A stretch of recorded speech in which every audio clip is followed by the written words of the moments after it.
The reality of the fight against the flames tormenting Australia, the force of nature overwhelming.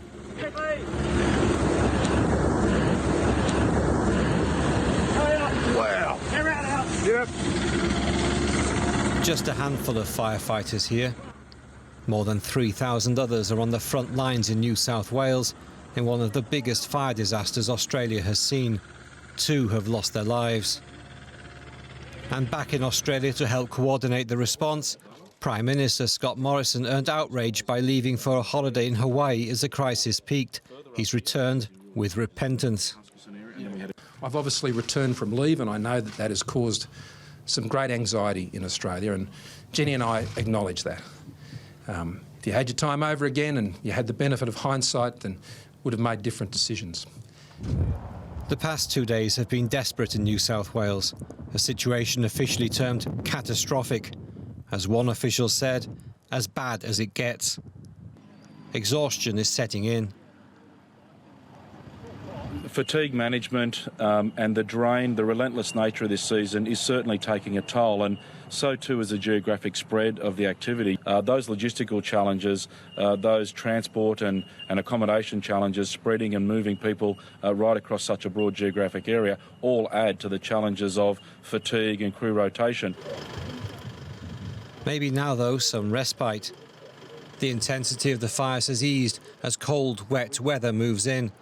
But still, hundreds of fires are burning, and the assessment of the damage caused has hardly started.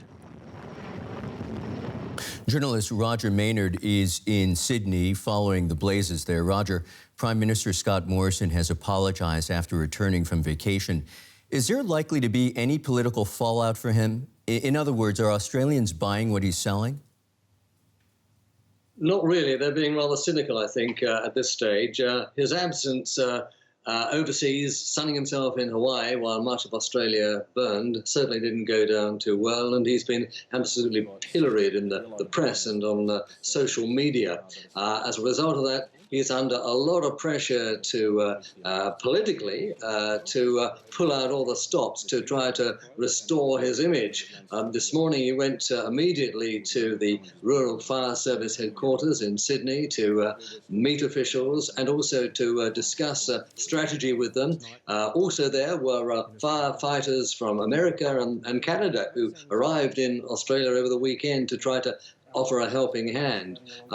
During this press conference, Scott Morrison accepted the criticism levelled at him and apologised for any offence caused. And he appeared to concede that climate change might have been a contributory factor in all this, though he emphasised that it was not possible to make a direct connection between climate change and any particular incident. Well, Australia earns about $60 billion a year from the export of coal, so there's a lot riding on this debate, and he is not prepared to give that sort of business away immediately anyway. Well, mercifully, temperatures around Sydney have dropped. Has that helped firefighters much? Yeah, it's a lot cooler in Sydney today, about 23, 24 degrees Celsius compared with 44, 45 degrees yesterday. So a noticeable drop in temperature. And that's certainly helped firefighters who've been battling blazes in the Blue Mountains now for most of the weekend. It's helped them to gain some degree of control, although a limited amount of control, because these fires are so immense. Earlier today, we heard of another potential disaster in an area southwest of Sydney, in a little town called Balmoral, which has a population of about 400. The Prime Minister and the State Premier went to this particular part of the world earlier on today, and the word was that, although no one's actually been allowed back into the village yet, that most of the village has been lost.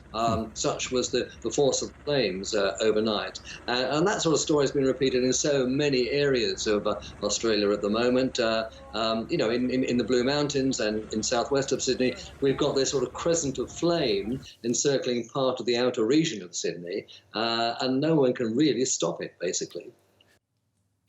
Journalist Roger Maynard in Sydney speaking to us just a short while ago.